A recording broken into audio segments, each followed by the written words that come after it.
Pécresse, il y a des mesures pour la sécurité, notamment des mesures qu'on retrouvait dans la loi sur la sécurité globale, sur le floutage d'usage des policiers, l'utilisation de drones, et qui avaient été retoquées par le Conseil constitutionnel. Comment est-ce que vous parvenez à les faire passer si vous arrivez au pouvoir? Justement, si vous ne modifiez pas la Constitution, il y a des mesures que vous ne parviendrez pas à faire passer par la loi.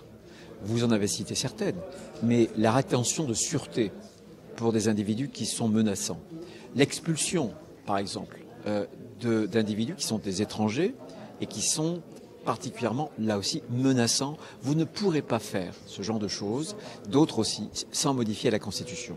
Modifier la Constitution, c'est se donner les moyens, justement, de sortir de l'impuissance publique. Et c'est aussi les moyens de sortir d'une crise de légitimité. Qui gouverne? Qui gouverne? L'état de droit, c'est d'abord la volonté populaire. Et c'est la raison pour laquelle, en matière de migration, il a prévu un référendum pour redonner la parole au peuple français. Elle est la seule à proposer une augmentation de 10% des salaires pour rapprocher le salaire net du salaire brut. Elle est la seule, précisément, à faire en sorte que contre l'islamisme, contre les violences, pour rétablir la sécurité en France, à modifier la Constitution pour sortir de l'impuissance publique. Parce que les Français, il y a une crise de la démocratie aujourd'hui, parce qu'ils voient passer des gouvernants, des présidents de la République, et rien ne change. Pourquoi rien ne change? Parce que souvent, les gouvernants sont ligotés eux-mêmes par des règles auxquelles le peuple français n'a pas totalement consenti.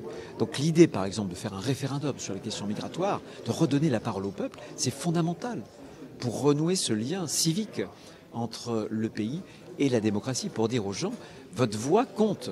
Et je pense que la première chose à faire, c'est de faire en sorte qu'on puisse un peu réveiller cette drôle d'ambiance où Emmanuel Macron a envie d'écraser tout, en tout cas d'escamoter cette campagne. Un, pour ne pas rendre compte de son bilan, et puis parce qu'il n'a pas vraiment de projet. Il y a quelques mesures qui nous empruntent, mais pour le reste, rien sur la dette, rien sur la sécurité, et sur le reste, pas grand-chose non plus. Donc je pense qu'il faut réveiller cette campagne. Vous pensez que Gérard Larcher a eu raison de dire que le président de la République était en train d'enjamber la campagne? C'est une phrase qui a beaucoup fait réagir, notamment de la majorité. Bien sûr qu'il enjambe la campagne, bien sûr. Et la question de la légitimité, c'est pas la question de l'élection, c'est la question de l'action ensuite, après l'élection. Pourquoi?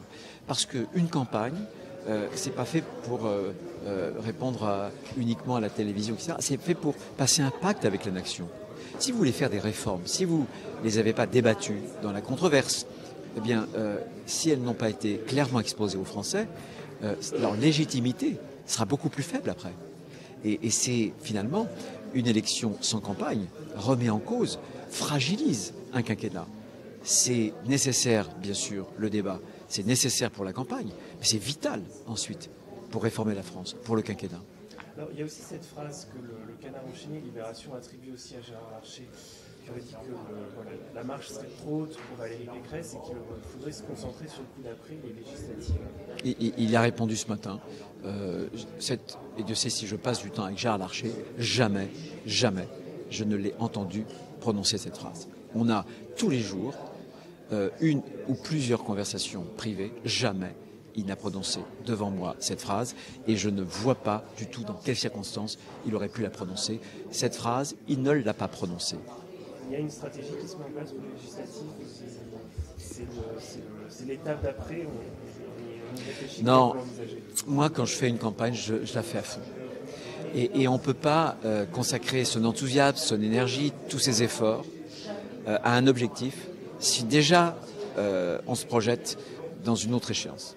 Donc je crois que la campagne législative, elle se passera d'autant mieux qu'on fera le meilleur score possible et qu'on sera présent notamment au second tour de l'élection présidentielle.